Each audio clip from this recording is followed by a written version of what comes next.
Alumni Connect, podcast, ki uspešne zgodbe alumnov ekonomske fakultete pripelje med vas. Ne zamudi in se pokonektaj z nami.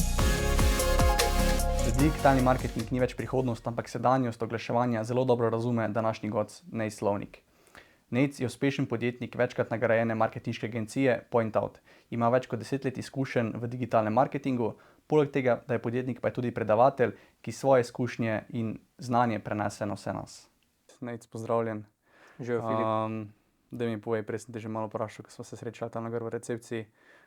Kakšna je bila tvoja prva misel, ko si spet stopil na ekonomsko fakulteto? A veš, da nisem imel nobene misli. Zakaj ne? Zaradi tega, ker je to kot moj nek drugi, tretji doma, ne.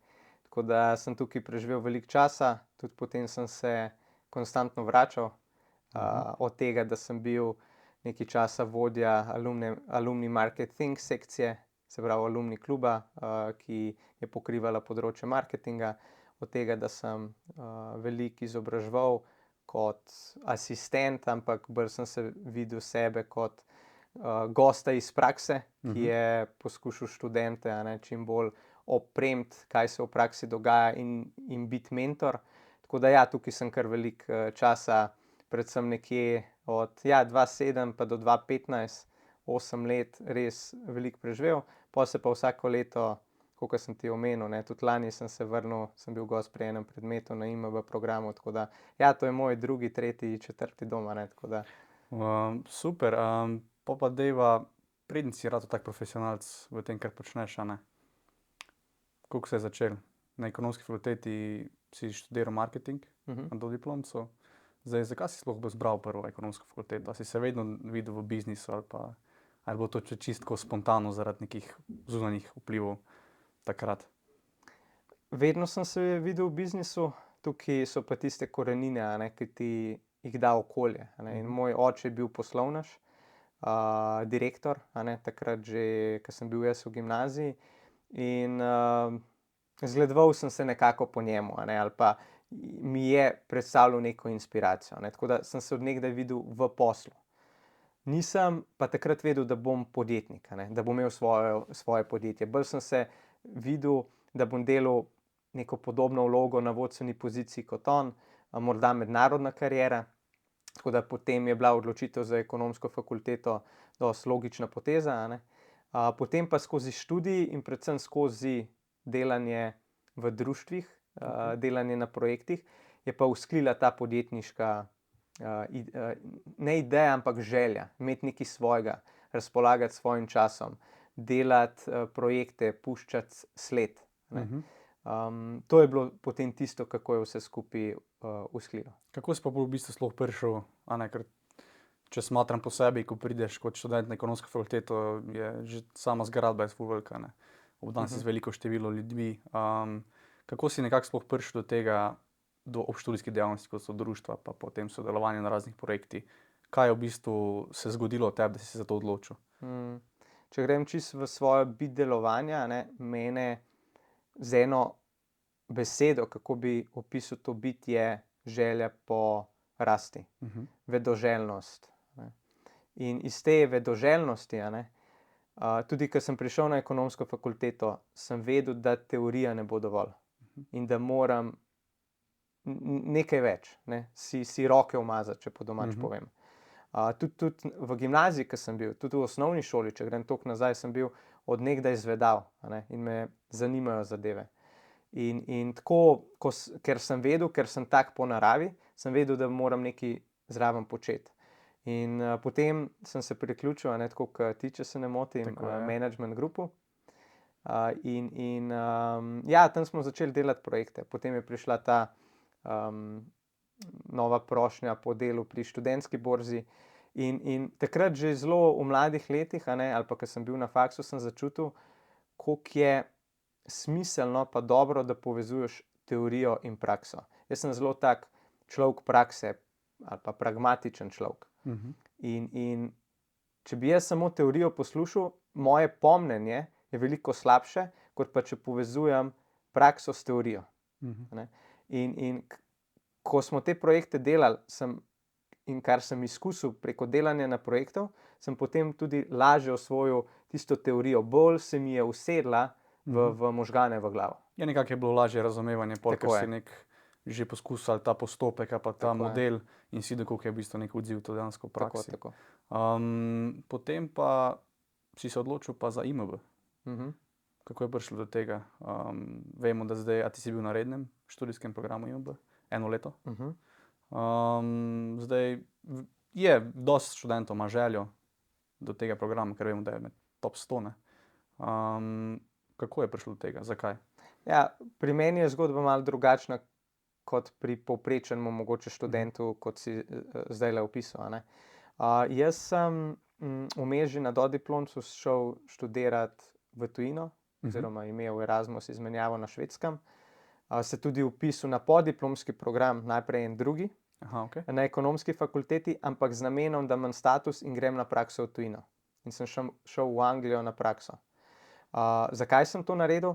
Ker takrat še nisem točno vedel, kaj bi želel naprej. Razmišljal sem o 2 opcijah. Ali graditi mednarodno kariero in se odločiti za študij v tujini, ali se vrniti nazaj v Slovenijo in se odločiti za podjetniško kariero. No, prevladalo je slednje. In tako sem se potem tudi odločil za dodaten 1-letni program, ker nisem hotel podaljšati tega časa študija in se mi je zdela najboljša izbira glede na moje okoliščine, ker te zelo dobro opremi v praksi, se pravi, kako delaš izzive, kako celoten študij poteka, in se mi je zdela najboljša rešitev zame. Hkrati pa smo tudi že pred začetkom tega programa, preden sem stopil v ta IMB prostor, smo tudi začeli svoje podjetje. Študiral si na Švedskem, si rekel, na izmenjavi. Je bil isto marketing? Ni bilo tako posamezne smeri, ker pri Erasmus študiju moraš ti samo pokriti tiste točke, a ne. Ja. Tako da odločil sem se za tiste programe, kjer sem se imel željo bolj izpopolnjevati. 2 od teh, ki bi izpostavil, sta bila entrepreneurship, se pravi podjetništvo, drugo je bilo pa leadership, se pravi vodenje. Ne. In ja, s tem študijem na Švedskem, čeprav je kratko trajalo, mislim, da je okoli 5 mesecev, sem bil zelo, zelo zadovoljen. Je bila tudi čisto drug nivo poučevanja takrat, kot se je tudi na ekonomski fakulteti dogajalo. Pol sem tudi čutil neke vrste poslanstvo, da to, kar sem tam spoznal v študiju, prenesem tudi na ekonomsko fakulteto in sem tudi dal feedback profesorjem. Jaz sem bil vedno zelo vključen v diskusijo s profesorji, povezovalen, in takrat se prav spomnim, smo naredili eno tako, pod narekovaji, okroglo omizje in se pogovarjali, ne. In se mi zdi, da je kar nekaj idej takrat, ki sem jih jaz posredoval, tudi potem prešlo naprej in so se udejanjili na ekonomski fakulteti. Kaj pa je bila v bistvu taka ključna razlika, ki si jo opazil, da se je toliko razlikovalo med študijem tukaj pa na Švedskem? Na primer, tam smo bili mi vrženi v vodo. Oziroma je to tako izgledalo, da zelo malo se je posvečali sami teoriji. Vrženi smo bili v vodo v smislu, da smo imeli pri leadershipu, pri predmetu vodenja, smo imeli 2-3 po 3-4 ure dolga predavanja. To je bilo to. Potem smo dobili nalogo, da naštudiramo knjigo, da naštudiramo čtivo. Imeli smo en zelo poglobljen ustni izpit, ker so nas posedali 4 v eno sobo. Okay. In vsak je dobil eno glavno vprašanje. In si začel in mogel povedati vse, kar veš o tem področju. Potem te je mogel naslednji dopolnjevati, pa še naslednji, pa še naslednji. In na koncu je bil krog sklenjen, je prišlo nazaj do tebe, in če si še kaj dodal, če si želel še kaj dodati. In tako se je ena tema v podrobnosti razšla in se je zelo hitro pokazalo, koliko je kdo se naučil oziroma spoznal to tematiko, ne. In to so bili 4 taki sklopi, potem je pa še vsak eno manjše vprašanje dobil.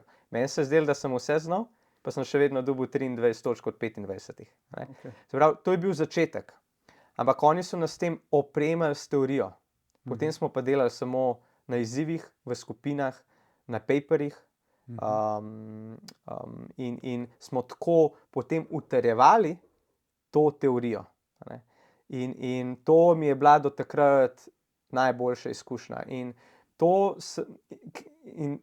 na takšen način je pomnenje veliko večje, ne, kot če ti samo konzumiraš vsebino strani profesorja, ki ti jo podaja v obliki predavanj. To je znanstveno dokazano, kako je tvoje pomnenje največje. In največje je tvoje pomnenje celo tako, da se nekaj naučiš in potem to predaš drugim. Ja, se v bistvu, no, se tukaj tudi nekako spodbuja to, da bi se naj pripravljal preden so predavanja, ne, ampak je pa razumem tukaj, da to na dodiplomskih študijih dosti težje, ker je tukaj le 400 študentov v letniku. Ampak se mi zdi, da pa, kakor si omenil, da pa na IMB-ju pa potem po diplomskih študijih pa je kar v obliki te smeri, ne, da je več nekih interakcij med samimi študenti, pa več skupin, pa več nekih caseov. Če primerjam to z IMB-jem, je IMB definitivno tak. Ne vem pa, ker od tega, ker sem jaz že do diplomca končal, je že 13-14 let in verjetno se je marsikaj spremenilo. Mislim, če zdaj rečem sam, ker ni tako dolgo, ker sem zaključil do diplomca, bi rekel, da je v prvi letniku je to težko izvedljivo, ne. Ker kot sem rekel, številka študentov, vse nekaj na nov. Je pa pol proti koncu, ko zbereš ti smer, pa potem rečemo, da v tretjem letniku, ko so manjše skupine, ko si po smereh, po določenih predmetih, ko si jih zbral, se pa izvaja take aktivnosti, kakor si jih opisal. Koliko je pa pol prišel do prakse v Angliji? Kje si dobil ta connection? Kako si se sploh odločil za nekako prakso v tujini, kakor si prej rekel, ne? Predvsem iz tega, kar sem že prej opisal, ker nisem vedel, kako nadaljevati, ne. Vedel sem pa, da želim še sprobati ponovno, ne, ta moja vedoželjnost, me gnaja, kako delo poteka in kakšno je življenje v tujini, ko se moraš pač znajti, ne. Ker je vseeno drugačno od nekih študentskih let. In ja, tam sem bil v Angliji, sem bil 6 mesecev in takrat sem zelo veliko premišljeval o tem, kaj narediti. A iti res na podiplomski študij in študirati v tujino, in iti, ker potem bi bila odločitev mednarodna kariera in me Slovenija verjetno ne bi videla, se bi vračal, ampak bi delal v tujini. Zakaj tudi sem o tem veliko premišljeval? Ne zaradi tega, ker bi hotel iti iz Slovenije ali pa ker da Slovenija ne bi mogla zadovoljiti mojih želja ali pa potreb. Ampak drugo, zaradi tega, ker imam zelo rad različne kulture, ker sem bil majhen, smo z družino zelo veliko potovali in me je ta dinamičnost, tujega okolja, različnih ljudi privlačila, ne. In tudi danes imam še vedno to željo, po čim več sodelovanja s tujino ali pa potovanjih v tujino. Mogoče malo manj, ko postajam starejši in bolj umirjeno življenje imam rajše, ampak ja, ta želja bo vedno v meni, Teva pol se pa zdaj odmakne teh študijskih let. Podjetnik, uspešna marketinška agencija, zdaj si soustanovitelj s kolegom, ustanovil ste jo pred 10 leti, ne. Vemo, da takrat marketing oziroma socialne platforme, kot jih poznamo danes, niso tako izgledale. Kako je sploh prišlo do te ideje, pa zdaj bom pa jaz imel agencijo za marketing? Na začetku je bila bolj kot neka ideja, je bila želja. Želja imeti nekaj svojega, Se pravi, tisto, kar sem prej opisal, delati na projektih, prispevati nekaj k temu svetu. In mi smo na začetku začeli s čisto drugo dejavnostjo. In to je bil virtual office, Okay. Danes bolj to poznamo kot coworking, čeprav sta malce različna kot v osnovi v poslu, kako delujeta. Ampak rečemo, da je zelo podobno to. No, in smo odprli ta virtual office v BTC-ju. In namen je bil, da ljudje pridejo tja delati, če rabijo delovno mesto, na primer za 2-3 ure. Coworking je, da ti za celotni čas najameš, ali pa imeti kakšne sestanke, Hkrati smo pa ponujali specialistične storitve za podjetnike s področja marketinga, če rabijo kakšen support, kakšno asistenco in tako naprej. No, in zelo hitro smo ugotovili, da ta del specialističnih storitev, da bo bolj šel.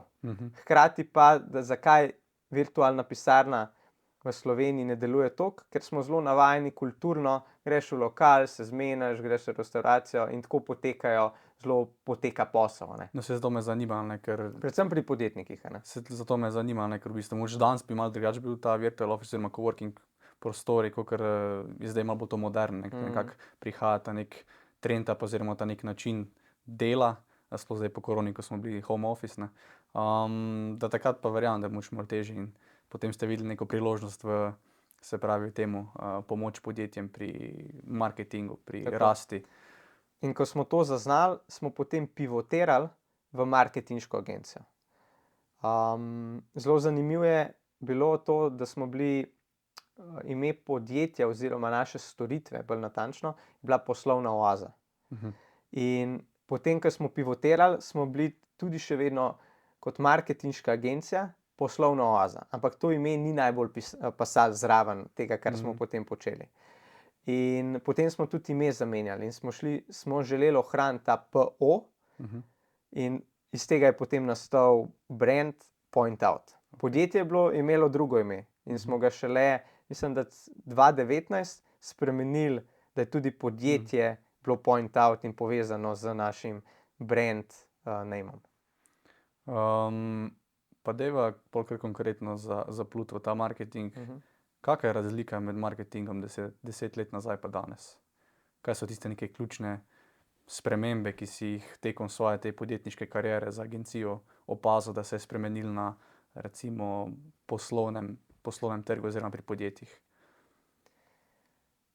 10-15 let nazaj je bil marketing, ali pa če greva še bolj nazaj, veliko bolj enostaven in manj kompleksen, kot je danes. Če greva še pred digital, v tiste čase, ko je bila televizija, radio, časopisi, pa mogoče še nekaj direktnega marketinga, katalogi. Ti si vedel, kaj narediti. Je bilo zelo enostavno. Bomo dali toliko in toliko proračuna v televizijo, toliko in toliko v radio, toliko in toliko v tiskane medije, ali pa je samo eden izmed teh kanalov predstavljal paradnega konja, kako so podjetja pridobivali kupce. Potem je prišel digitalni marketing. In na začetku je bil tudi dokaj enostaven. Glavna razlika je bila ta, da veliko se je na začetku na družbena omrežja. Najprej so bili spletni mediji, pa so se tam začela vlaganja. Potem so prišla družbena omrežja, kjer so bili na začetku organski dosegi, se pravi, ko je nekdo nekaj objavil, je to videlo, če poenostavim, večina ljudi. Danes je ravno obratno. Če ti nekaj objaviš na družbenih omrežjih, to bo videlo zelo malo ljudi. Zakaj? Je treba dati še kak evro. Tako, zaradi tega, ker je poslovni model tovrstnih organizacij, Mete z Facebookom, Instagramom in drugih platform, ravno to, ker bazira na oglaševanju. In oni iz tega ustvarjajo denar. In seveda na začetku je bila ideja oziroma strategija, da pridobijo čim večje število uporabnikov, da se te vsebine širijo. Ampak potem so pa s časoma začeli vedno bolj zmanjševati ta organski doseg in danes moraš pa, kar še veliko podjetij tudi v Sloveniji ne razume. Jaz velikokrat ponazorim, glejte, če imamo mi 10 objav na mesec, 15 objav, če imate na družbenih omrežjih, pa vi ne boste vložili enega evra, je to, kot da bi denar metali skozi okno, ker tega noben ne bo videl. Je tako, kot da bi naredili lepo objavo, lepo sliko in jo nekam prilepili. Noben ne bo videl. In je boljša taktika, manj vsebine, pa več v medijski zakup. Ker potem s tem medijskim zakupom, s tem oglaševalskim denarjem, bo pa prišlo sporočilo do ljudi. In tega posamezniki podjetja še ne razumejo najbolj. Tisti, ki razumejo, delajo odlično in imamo na primer tudi z njimi odlične rezultate. Tisti, ki ne razumejo, se pravi, je kot da bi denar, tako je težava. V bistvu to me zanimalo, koliko je ta tranzicija, ker tranzicija v teh, kakor smo rekli, socialnih platformah je vsako leto hitrejša, se pravi, veliko se spreminja, kot smo rekli, da so šli potem fokus najprej družbena omrežja, povezovanje ljudi, mi se bomo klepetali, zdaj pa čim bolj na neko zbiranje podatkov, pa na oglaševanje, pa in podjetja moč, kakor si rekel, zanimivo v Sloveniji, da še vedno nekako v večini ne razumejo, da treba pa moč kak evro dodati, da bo s tem na podlagi tega seveda pol njihov reach večji. Mhm. Kaj so pa neki zdaj eni trendi, ki jih opažaš? Mogoče, če sam še dopolnim Aha, prejšnje vprašanje, ne. Ravno včeraj sva se s sodelavcem pogovarjala v tako makro, kako ta ekosistem izgleda, ne. Če je bila Slovenija še morda do 5 let nazaj po razvitosti digitalnih kanalov, smo bili zelo nizko pozicionirani, a ne. Smo zdaj v neki srednji fazi tega osvajanja. Veliko se je v zadnjih 5 letih naredilo, ne me zdaj narobe razumeti. V primerjavi s 5 let nazaj je bila to res zelo, ko sem prej komentiral, da ti kanali so danes veliko bolj kompleksni. Ti moraš veliko bolj načrtovati, ker imaš množico enih kanalov, kako boš ti sestavil svojo marketinško strategijo, taktike, da boš največ dobil nazaj za vložen evro. In tega podjetja, a ne, do 5 let nazaj niso znala dobro narediti. In danes bi rekel, da smo v tej zreli fazi, a ne, pomeni, da nekje 50% podjetij, malo poenostavljam, ampak 50% podjetij ve, kaj dela, 50% podjetij pa ne. In se še vedno dogaja to, ali na teh kanalih niso prisotni, jih kar malo zapostavljajo, če so podjetja bolj v tradicionalnih panogah, predvsem v kakšni B2B industriji, ali pa ne delajo to na pravi način in mečejo denar skozi okno. Zdaj, naslednji korak, a ne, je pa ta višja razvitost, kjer pa so že zahodne države. Saj mi vedno nekako malce caplamo za njimi, a ne. Ne vem zakaj, ampak tako je. Se mi pa zdi, da nova generacija, ki prihaja, ki je s tem začela odraščati, predvsem ta Z generacija, bo pa to zelo naravno. In razumejo, ker so s tem odrasli, razumejo delovanje teh platform in bomo, po moje, v naslednjih 5-10 letih pa naredili ta napredek naprej. Eno je, tudi tradicionalne organizacije bodo nadomestile to vrzel, ki je trenutno na trgu, zaostanka pred zahodnimi državami. Na drugi strani imamo pa mlade, ki so odrasli s to tehnologijo in po eni strani jih jaz zelo občudujem, a ne. In se mi zdi, da imajo zelo velik potencial, ker se ne omejujejo in z nekimi okvirji, ne. Slovenija, ampak zelo široko že razmišljajo. In ker so s tem odrasli, jaz mislim, da imajo zelo velik potencial tudi za svoje samostojne kariere, za svoja podjetja, kako jih razvijati. Ker bodo pa to, kar nam danes digital že omogoča, bodo pa jahali, ker to področje razumejo.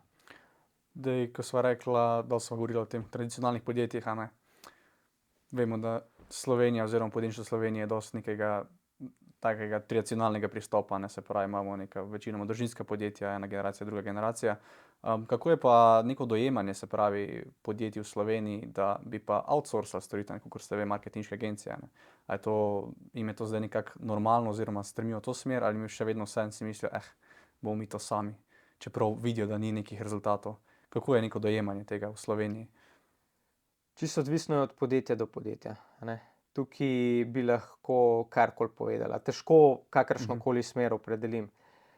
Kar bi mogoče izpostavil, ne, če se navežem na tvoje vprašanje, je, da ravno ta prehod, ki se med generacijami zdaj pojavlja, ne.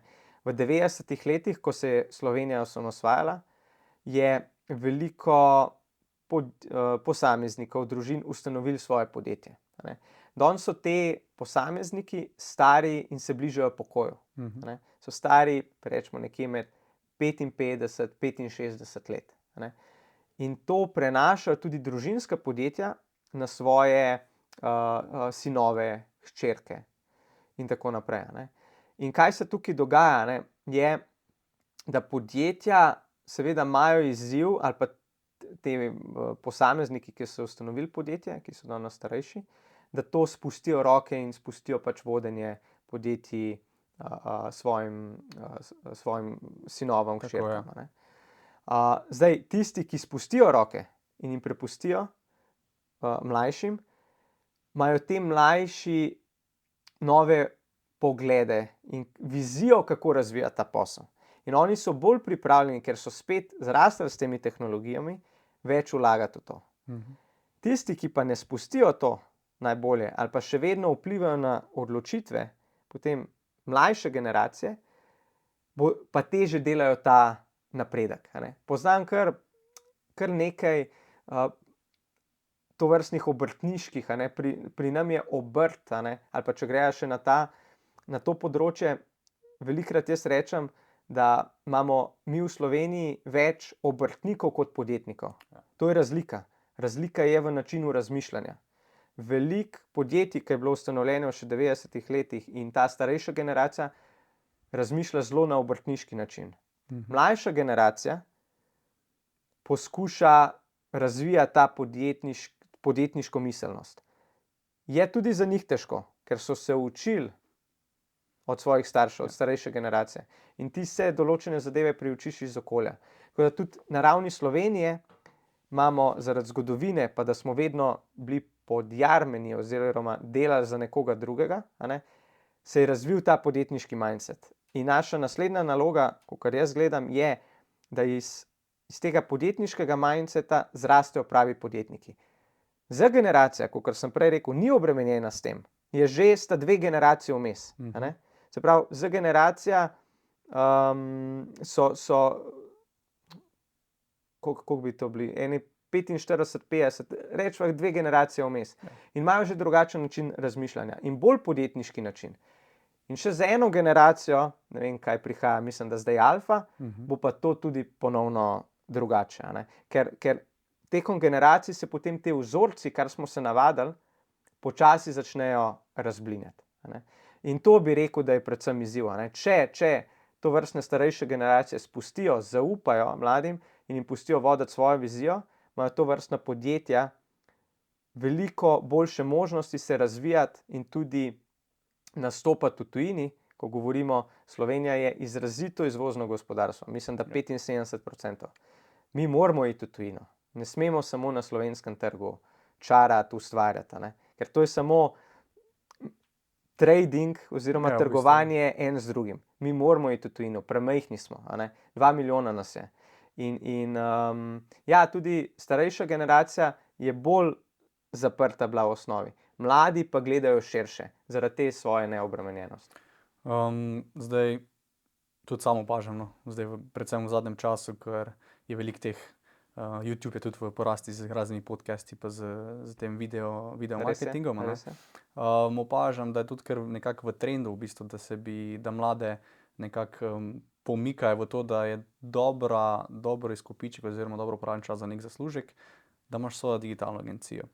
Da jim povej, kako je s kariero v marketingu, koliko je to nekoga, ki ima idejo, kot sem imel sam, recimo, sicer zdaj, v današnjem času, težko vzpostaviti neko dobro marketinško agencijo, ker vemo, da pač v tem času, kakor sam vaše podjetje, je že nabral veliko izkušenj. Za nekega mladega, recimo, da ima idejo, kako postopati. Zdaj, mogoče bi začel s tem, od časa korone naprej, ali pa mogoče že nekje 2018-2019, v tem obdobju zadnjih 5 let, se je na področju digitalnega marketinga, z vidika podjetij, so se podjetja razrasla kot gobe po dežju. Tudi vedno več je freelancerjev. In zakaj? Zakaj temu tako? Ker ti ne rabiš neke blazne ideje imeti, rabiš samo svoj računalnik, telefon in lahko začneš ustvarjati. Se pravi, čisto ekonomsko gledano, bariera vstopa na trg je izjemno nizka. In ti lahko hitro začneš ustvarjati. Zdaj, ali ustvarjaš dobro, ali ustvarjaš slabo, je potem to vprašanje. Je neka borba. Zdaj, kako je mladim najlažje, ali pa kaj bi tudi jaz spremenil pri sebi, ali pa če bi še enkrat ustanavljal podjetje, je to, da bi šel v določeno nišo znotraj tega digitalnega marketinga in poskušal tam postati kar se da najboljši oziroma najboljši. In da bi podjetja bila tista, ki bi mene potem najemala za to ozko področje. Zakaj? Zaradi tega, ker če ti tukaj najboljši postaneš, lažje dobiš podjetja, lažje potem ekipo gradiš, ker ti ne rabiš ekipe različnih, pa zelo širokih znanj, ampak rabiš spet posameznika s tem zelo specifičnim znanjem ali pa nekoga, ki bo se pripravljen učiti in ga ti naučiš in potem skupaj furata to naprej, oziroma se tako gradi podjetje. Naprimer, pri nam je bila zgodba drugačna, sam če za analogijo povem. Mi smo začeli na široko. Ko začneš na široko, ne moreš biti vsem dober. Težko tudi mi smo bili stari takrat 25, kad smo začeli. Pogovarjali smo se z 35, 40-letniki. Kot pod narekovaji mulc, ti težko koga prepričaš. Še posebej, če nimaš te kilometrine. Če nisi v nečem najboljši. In mi nismo bili. Posledično je teže dobiti stranko in drugič je potem tudi teže ekipo graditi, agencijo, ker ti ne moreš biti vsem enako dober. Zato, če bi se jaz še enkrat lotil ali pa mladi, ki se zdaj lotevajo, bi jim dal nasvet niša. Tudi iz niše, in ko sva prej govorila o teh okvirih Slovenija, tujina. Niša je lahko zelo velika, če gledamo izven slovenskih meja. Če si ti najboljši v tistem. Lahko je to samo email marketing. Pa ne email marketing kot celota, ampak lahko je samo, da ti postaneš najboljši v email marketingu, kako konvertirati v spletnih trgovinah z email marketingom čim več obstoječih kupcev, ki so pustili mail. Ali pa kakšna bo ta email marketing strategija v celoti z vidika avtomatizacije in rednega pošiljanja mailingov, da bo čim večja prodaja. Zelo ozek segment. Ampak če to naštudiraš, nimaš. Najlažja vstopna točka je seveda takoj Slovenija. Ampak tvoj okvir je pa potem cel svet, oziroma nimaš okvira. Ja. Digital doseže posod. Tako je. Tako. Digitalno razvito. In iz tega potem gradiš ekipo in iz tega potem tudi širiš portfolio storitev. Se pravi, širiš na druge segmente. In tam postaješ vedno boljši in tam gradiš ekipo. To bi bil moj nasvet. Zdaj, omenila smo, kot si rekel, da je ta barijera za vstop na trg zelo nizka, ker rabimo v bistvu samo nek osebni računalnik pa telefon. Sem pa tukaj druga stvar, zdaj, ker je to toliko v trendu, imamo zaradi tega posledično več podjetnikov v tem segmentu, se pravi večja konkurenca in dobro, če jaz kot nek posameznik ne poznam glih, kaj so neke res ekstra niše v marketingu, imam mogoče pa tukaj večjo bariero za vstop, ker imam mogoče nek strah, pa si rečem, pa zakaj bi jaz zdaj to probil, če imamo itak že tukaj agencije, ki so 10 let prisotne, pa 15 let na trgu, sodelujejo z velikim znamkam, kot so res velika slovenska in tuja podjetja. Kako bi jaz zdaj, se pravi, pa nekako priključil, da bo pa zdaj obrnil, da bom pa jaz tem podjetjem reševal pa neko stvar. Kako vzveš za te niše, recimo? Ali pa da se odstraniš od straha, se pravi, da je mogoče že prezasičen trg? Stvar miselnosti, bi jaz rekel. Mislim, težko tako odgovorim na to vprašanje. Mogoče bi dal spet en primer. Ne poznam osebno, ampak sem zasledil, bil je tudi v naši pisarni, ki se je pogovarjal sodelavci. Mislim, da je Tilen Tkalec, ki ima TikTok agencijo. Se pravi, prej smo govorili o email marketingu. TikTok, niša. Najbolj vroča stvar. Najbolj vroča stvar. Ni obstajala agencija, ki bi bila specializirana za TikTok. To zdaj, mislim, ne govorimo, če se ne motim, na LinkedInu, First Slovenian TikTok Agency. Tako. Se pravi, prvi so bili. Seveda so druge agencije, ki je TikTok začel biti popularen, pa so ga začeli v Sloveniji uporabljati, seveda so tudi začele v portfolio storitev vključiti TikTok. Ampak on je šel nišno. Prvi je bil v tej niši.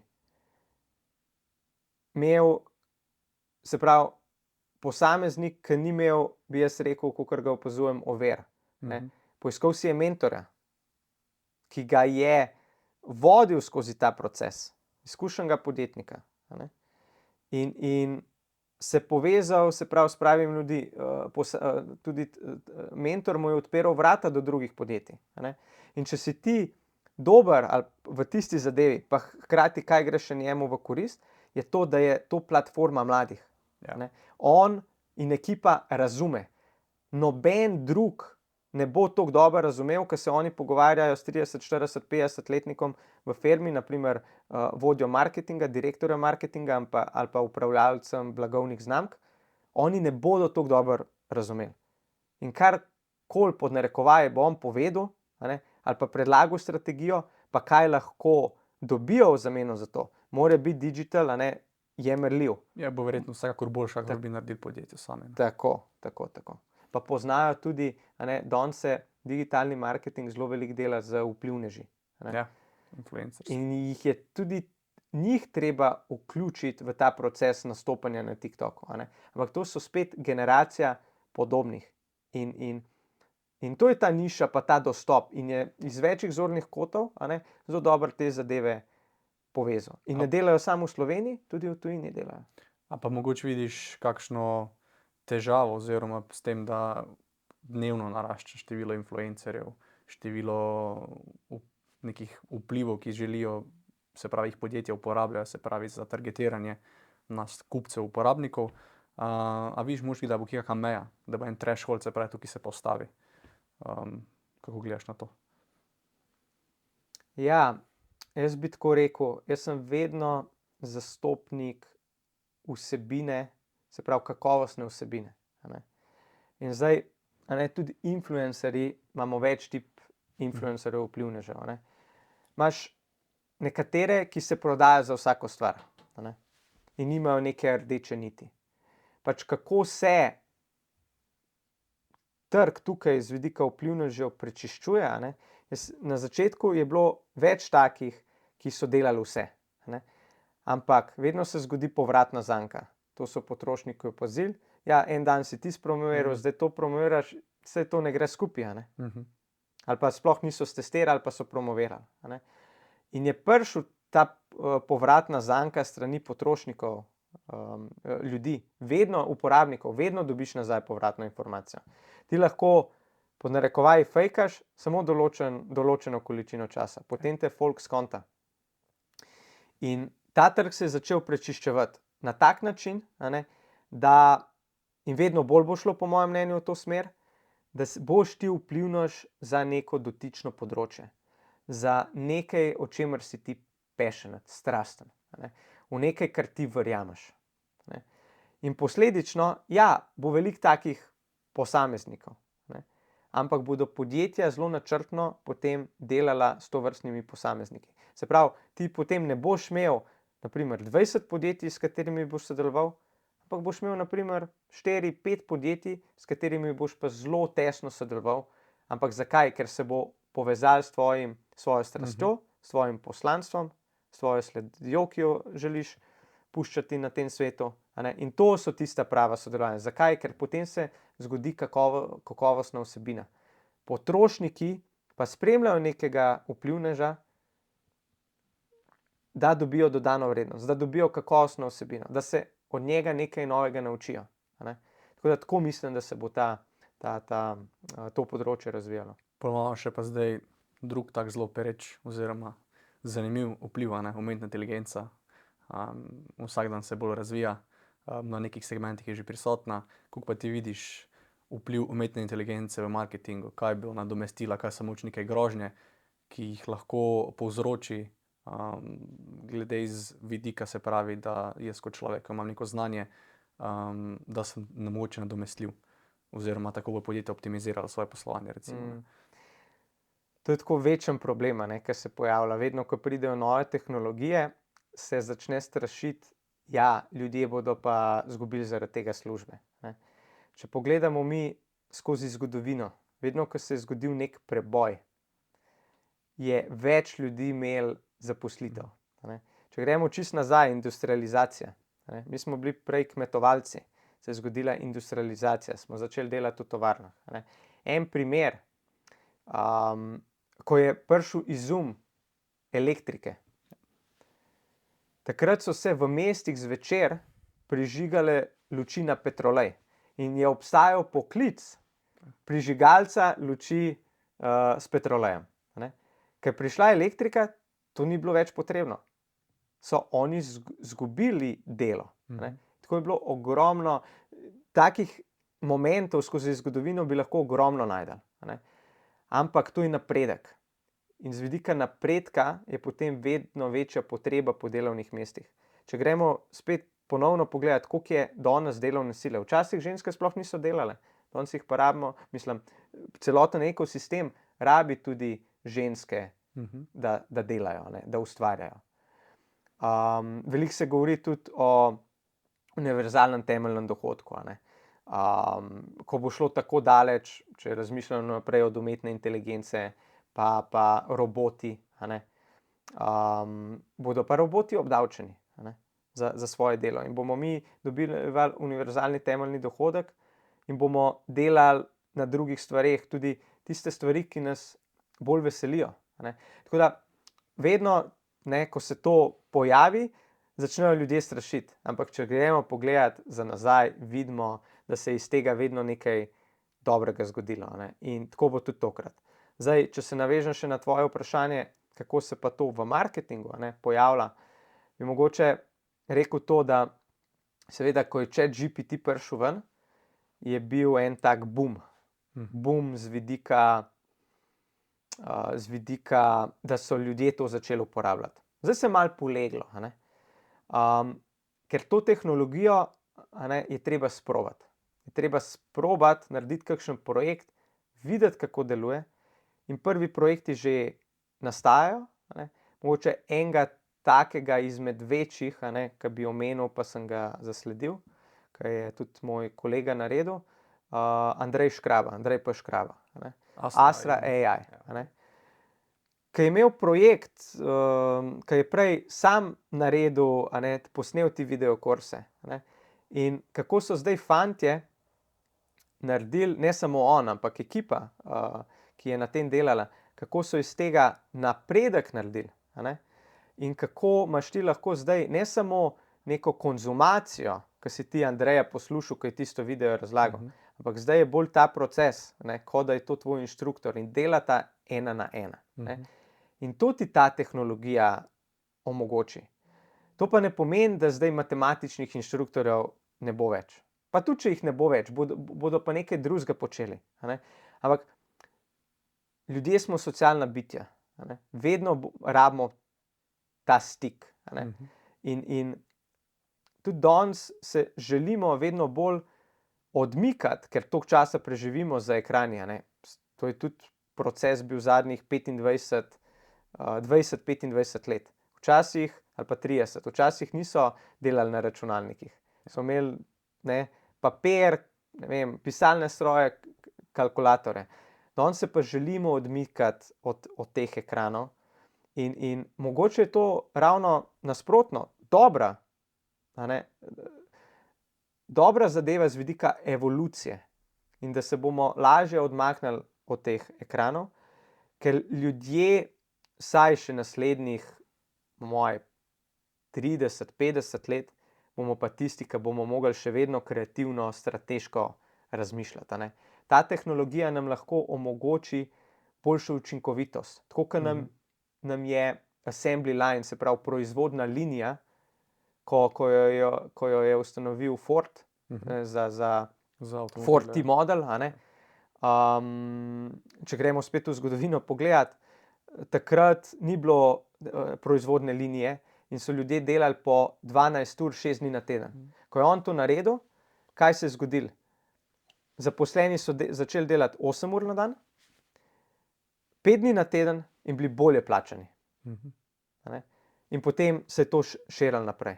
Tako da na tak način moramo razmišljati in pogledati, kako nam ta tehnologija lahko pomaga.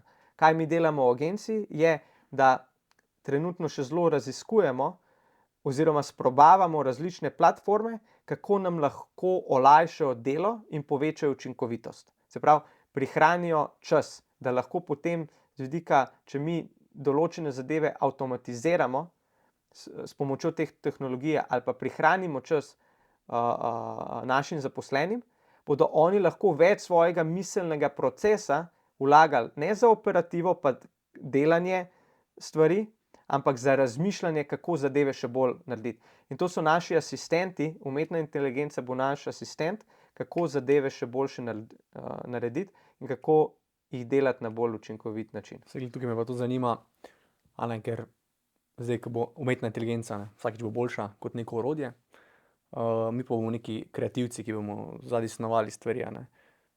Kako se bo dal recimo izmeriti ali pa vedeti, se pravi, da pa mogoče nisem toliko kreativen, ker me pa umetna inteligenca nekako v neke okvirje postavlja. Se pravi, da ne vem, ali pa da bi jaz kar naredil pa umetna inteligenca, najboljš bo iz vseh informacij skupaj združila, tako glas bi jaz imel, oziroma če sem zdaj v marketingu, ne. Pa jaz sploh ne bom več rabo toliko kreativno razmišljati. A bi to bil kak negativen vpliv? Jaz bi rekel, da je spet odvisno malce od tipa osebnosti, kakšen si, a ne. Ali to gledaš na način, ok, bom jaz dal njej, da bom čim hitreje naredil zadeve in pač da naredim tisti dizajn in to je to, ne. Ampak tisti pravi, ampak tukaj se bodo dobri razlikovali od slabih, ne. Tisti, ki bodo hoteli nekaj več, bodo že razmišljali na tak način. Bodo želeli to izpopolniti, kar pomeni, da bo njihov miselni proces veliko bolj taktičen, strateški, kreativen. Ne. To je ta prva razlika, ne. Spet sva na miselnosti. Ja. Druga pa je, da seveda se bodo pojavila izobraževanja, prva se tudi že, kako pa potem upravljati s to umetno inteligenco, da iz nje pod narekovaji stisneš maksimum. Oziroma, še bolj specifično, izobraževanja, kako biti kreativen z uporabo umetne inteligence.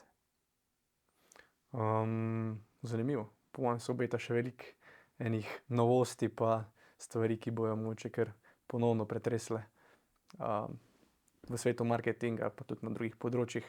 Zdaj pa, če se malo odmakneva v bistvu od samega marketinga, agencije, podjetništva, sam si tudi predavatelj, ne. Omenil si, da si tudi bil izvajalec na ekonomski fakulteti.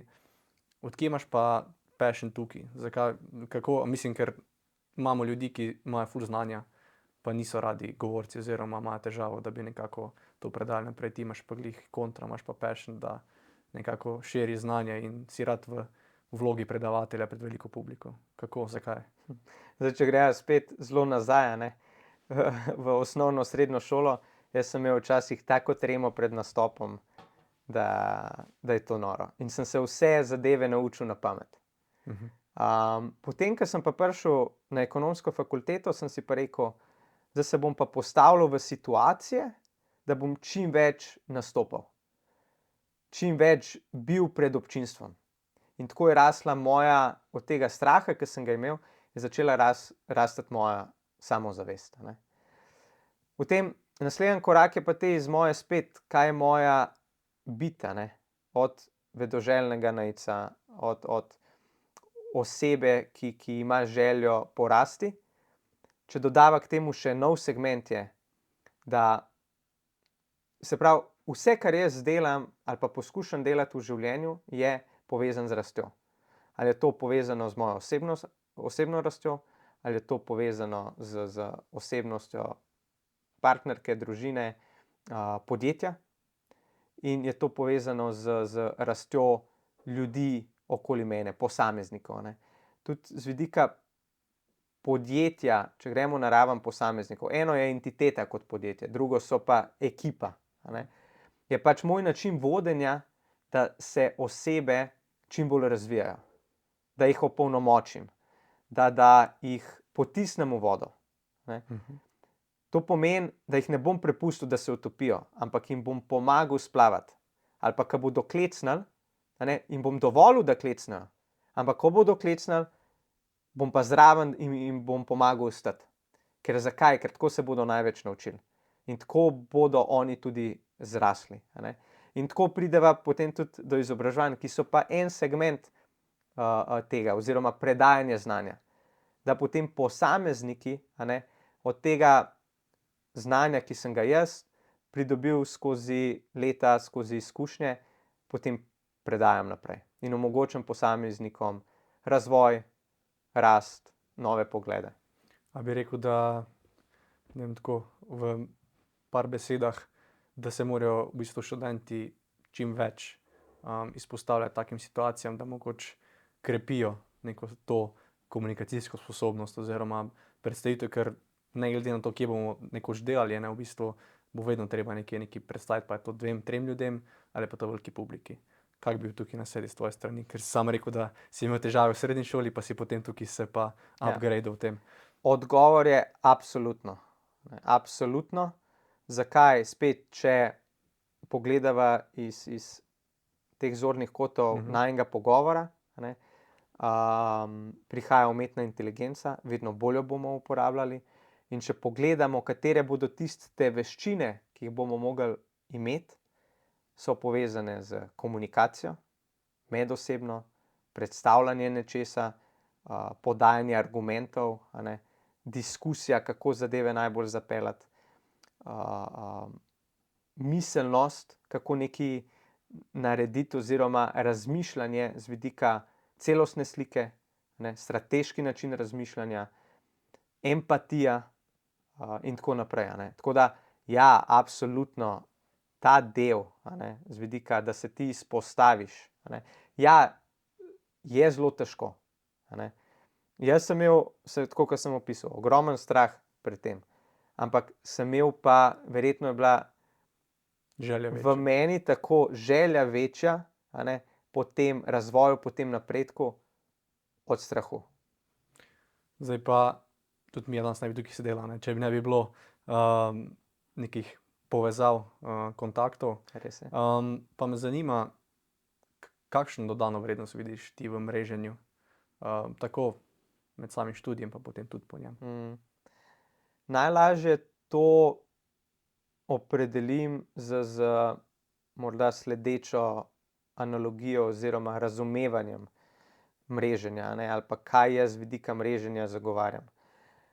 Zdaj, če najprej neposredno odgovorim na tvoje vprašanje, absolutno mreženje, povezave, to je tisti kapital, ki se gradi skozi leta, a ne.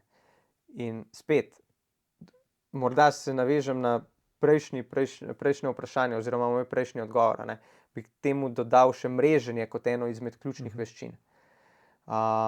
Kako pa jaz gledam na mreženje? In veliko ljudi ima spet strah pred mreženjem, pa zakaj bi jaz to počel, to se moraš pa prilizovati ljudem, a ne. V bistvu ni tako, ali pa ni nujno, da je tako, a ne, ker če ti to delaš z dobrimi nameni, a ne, če imaš ti strast do nekega področja, a ne, spet se boš povezoval s tistimi ljudmi, ki ti je zelo naravno, ki je v tvoji biti. Če boš to delal na umetni način, ti bo težko, a ne. In ljudem je na začetku težko, ali pa mrežiti se težko, ker mislijo, da morajo to delati na umeten način. Jaz vedno rečem, ne, bodite vi taki, kot ste, a ne. Mrežite se iz področij oziroma pogovarjate, saj mreženje je ena taka beseda. Pogovarjajte se, razvijajte tematike s področji, ki so vam zanimivi, a ne, in potem se boste pogovarjali s tistimi ljudmi, ki bodo pasali v ta krog. Ampak ne, to je tudi mreženje, ne. Saj ti, ki si v management grupu, ne, to je tudi način mreženja. Vsekakor. Udejstvovanja, delanje na projektih, pa da si šel v management grup, si imel neko vizijo, željo, ne. Ampak tam poteka ne na umeten način, ampak zelo na naraven način. Res je. In če k temu dodam še to, a ne, z vidika mreženja, ta ena metodologija se mi zdi zelo zanimiva. Klasificiramo ljudi v giverje, takerje pa matcherje. Ne vem, kako bi zdaj to prevedel, ali pa giverji tisti, ki dajo, okej. takerji tisti, ki vzemajo, matcherji so pa tisti, ki izenačijo, kar nekdo drug ti da, ne. In statistično gledano, takerji, tisti, ki vzemajo in se mrežijo na način samo s tem namenom, za neko korist, da nekaj vzamejo, so na kratki rok bolj uspešni. Ampak na dolgi rok, spet ta, če poveževa z biti umeten, Tako. a ne, so pa manj uspešni. Na drugi strani tisti, ki dajo, a ne, ki se mrežijo ne zaradi tega, da bi imeli od tega neki korist, ampak samo zato, da se povezujejo s področji njihovega zanimanja, se gibljejo v takih krogih in dajo ljudem dodano vrednost, ne da bi karkoli pričakovali v zameno. Na kratki rok so sicer manj uspešni, ampak kapital se skozi leta gradi. In na dolgi rok so giverji, tisti, ki dajo, Zmagovalci. veliko bolj uspešni, so zmagovalci, ne. kar morajo paziti v tem primeru, tudi jaz spadam naprimer, na to področje. Kaj morajo paziti tovrstni posamezniki, je, da ne pregorijo. Ne pregorijo, ker želijo toliko dajati, toliko dodane vrednosti. Tudi meni se je zgodilo, da sem pregorel. In sem mogel reči, prej, ko sem me vprašal, ja, se veliko predavaš, zadnje čase zelo malo. Ja, če me nekdo povabi, kot ti na ta podcast, se odzovem. Ampak sem pa velikokrat rekel ali pa dal področja predajanja znanja, mentorstva malce na stran, ker sem rekel, zdaj mora biti moj fokus na podjetju, potem ko pa tukaj, in je moja prva prioriteta, ko ta zadeva zraste, se razvije, kar pomeni, da bom tudi skozi ta proces jaz dobil izkušnje, nove izkušnje, bo pa spet pravi čas, da jaz začnem takrat vračati. Tako da pri meni je bila 5 let nazaj to zelo zavestna odločitev. Če me kdo povabi, se vedno odzovem. Če nekdo želi, da sem mu mentor, naprimer, tudi IMB študij pošlje kakšnega študenta, nikoli nisem rekel ne.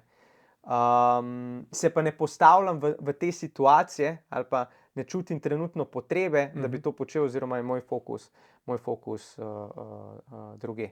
Če nagovorijo še mečarje, kaj so mečarji, so pa tisti, ki se čutijo, da ko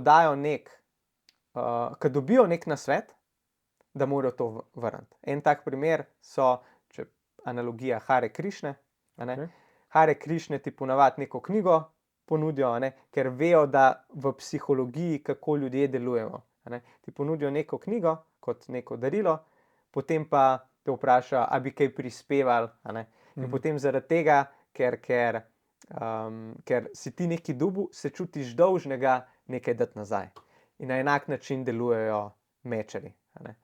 Tako da, če povzameva, če delaš z dobrimi nameni, če si naraven, če se giblješ v krogu ljudi, ki z istega področja, z področja tvojega zanimanja, je mreženje lahko zelo zabavno, preprosto, uporabno, in naravno. Če si vse to v bistvu naštel, bi jaz kar izkoristil priložnost, da pa tukaj zaključil najin pogovor. Še enkrat ti ful hvala, ker si se odzval, povedal vse svoje izkušnje, pa neke insights, pa nekaj nasvetov, kako biti bolj vključujoč v večjih segmentih svojega življenja. Hvala. Prosim, me je veselilo.